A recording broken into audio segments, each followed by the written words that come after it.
بسم اللہ والصلاۃ والسلام علی رسول اللہ۔ السلام علیکم۔ دعوت فکر و عمل کے ساتھ میں ہوں سہیل احمدصدیقی۔ عربی میں لفظ صوم کے معنی ہیں کسی چیز سے رک جانا اور اسے چھوڑ دینا۔ شرعی اصطلاح میں صوم سے مراد ہے مخصوص اوقات میں نیت کی شرط کے ساتھ کھانا پینا ترک کر دینا، نفسانی خواہشات سے اجتناب اور جماع سے رک جانا۔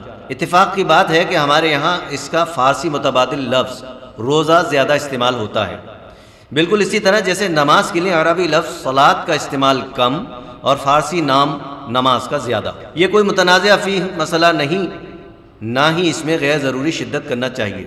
ابتداء اسلام میں حضور اکرم صلی اللہ علیہ وسلم عاشورے کا روزہ رکھتے تھے، کیونکہ اہل کتاب میں مختلف فضائل کے سبب اس کا اہتمام کیا جاتا تھا۔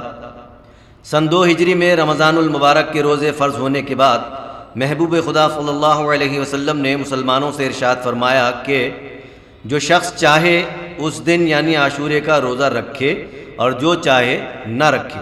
اسی طرح ایک اور روایت کے مطابق روزہ فرض ہونے سے قبل نبی کریم صلی اللہ علیہ وسلم 3 دن کے روزوں کا اہتمام اور ہدایت فرماتے تھے۔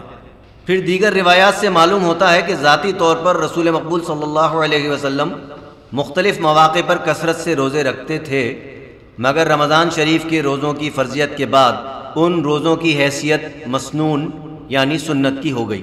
قرآن مجید میں روزے کی فرضیت سے متعلق مشہور آیت میں یہ واضح کر دیا گیا کہ مسلمانوں سے قبل بھی روزے فرض کیے گئے، نیز ان کی فرضیت کا مقصد یہ ہے کہ اہل ایمان تقوی یعنی پرہیزگاری کی راہ اختیار کریں۔ عیسائیت اور یہودیت میں روزوں کی فرضیت مشہور معاملہ ہے۔ کہا جاتا ہے کہ چونکہ طور سینا پر حاضری کے وقت حضرت موسیٰ علیہ السلام نے 40 روزے رکھے، لہٰذا یہودی اس کا اہتمام کرتے تھے۔ اسی طرح انجیل سے پتہ چلتا ہے کہ حضرت عیسیٰ علیہ السلام نے 40 روزے رکھے۔ ایران کے مشہور مذہبی مصلح زرتشت نے توحید، رسالت، آخرت کے عقائد، کتاب اور ملائکہ پر ایمان کے ساتھ ساتھ نماز اور روزے کا حکم دیا۔ غیر الہامی مذاہب میں ہندو مت اور بدھ مت میں روزہ برت یا ورت کے نام سے موجود ہے۔ روزے کے بارے میں صحیح احادیث میں تمام مسائل و احکام بیان فرمائے گئے۔ رمضان شریف کے آغاز اور اختتام پر رویت ہلال یعنی چاند دیکھنا لازمی ہے۔ محض قدیم مصری کیلنڈر کی بنیاد پر گنتی پوری کر لینے سے شرعی حکم کی اتباع نہیں ہو سکتی۔ نبی کریم صلی اللہ علیہ وسلم نے باقاعدہ عملی مظاہرہ کر کے لوگوں کو بتایا کہ رمضان المبارک کے روزے کبھی 30 اور کبھی 29 ہوتے ہیں۔ یہ اہتمام اس لیے فرمایا کہ عرب میں خانگی بہت کم تھی۔ یہ روایت صحیح بخاری اور صحیح مسلم میں موجود ہے۔ دیگر عبادات کے برعکس روزہ باطنی عبادت ہے، یعنی جب تک ہم کسی پر ظاہر نہ کریں، اسے نہ بتائیں کہ ہم نے روزہ رکھا ہے، ہم روزے سے ہیں، کسی کو معلوم نہیں ہوتا۔ اس کے ساتھ ساتھ روزہ تمام عبادات کا مجموعہ بھی ہے۔ ہم حالت روزہ میں فرض نماز پڑھتے ہیں، سنن و نوافل، تراویح کا اہتمام کرتے ہیں، تلاوت قرآن کریم کی سعادت حاصل کرتے ہیں، صدقات، خیرات بخوشی زیادہ سے زیادہ کرتے ہیں اور بشرط نصاب زکوٰۃ بھی ادا کرتے ہیں۔ یوں رمضان شریف کے روزے ہماری روحانی اصلاح و ترقی کے لیے ملٹی وٹامن کا کام دیتے ہیں۔ روزے کے فضائل قرآن و حدیث میں کئی مقامات پر بیان کیے گئے ہیں۔ ہم جب روزے پر غور کرتے ہیں تو معلوم ہوتا ہے کہ یہ عبادت صحیح معنوں میں ہماری بندگی کا امتحان ہے۔ ہم حکم خداوندی کے تحت اپنی آزادی سے از خود محروم ہو جاتے ہیں۔ کھانا پینا بنیادی ضرورت ہے، اسے چھوڑ دیتے ہیں۔ اپنی حیوانی جبلت پر قابو پاتے ہوئے جنسی خواہشات اور زیادہ آرام طلبی کو ترک کر دیتے ہیں۔ اس طرح ہمارا ہر فعل محض اپنے مالک و مختار کی خوشنودی کی خاطر ہوتا ہے۔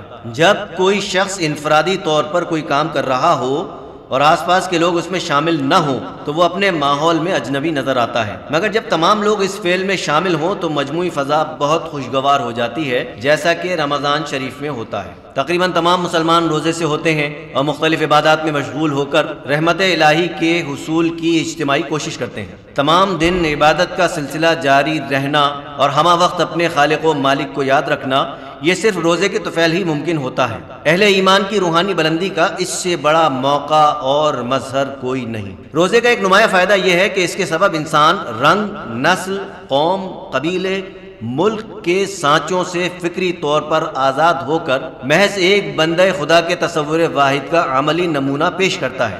یوں ان بنیادوں پر تصادم یا جنگ کا سوال باقی نہیں رہتا۔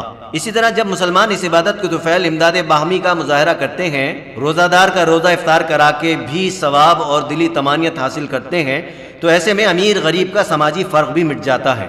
روزہ انہیں انسانی اوصاف سے مالا مال کر کے لائق تحسین بنا دیتا ہے۔ صحیح مسلم کی ایک روایت سے معلوم ہوتا ہے کہ اہل کتاب روزے میں رات کو سونے کے بعد کھانا پینا حرام سمجھتے تھے۔ ابتداء اسلام میں بھی یہی ہوا، مگر پھر ایک صحابی کے ساتھ ایسا معاملہ ہوا کہ سحری کے بابرکت سلسلے کو سنت کے ذریعے تاکید سے رائج کر دیا گیا۔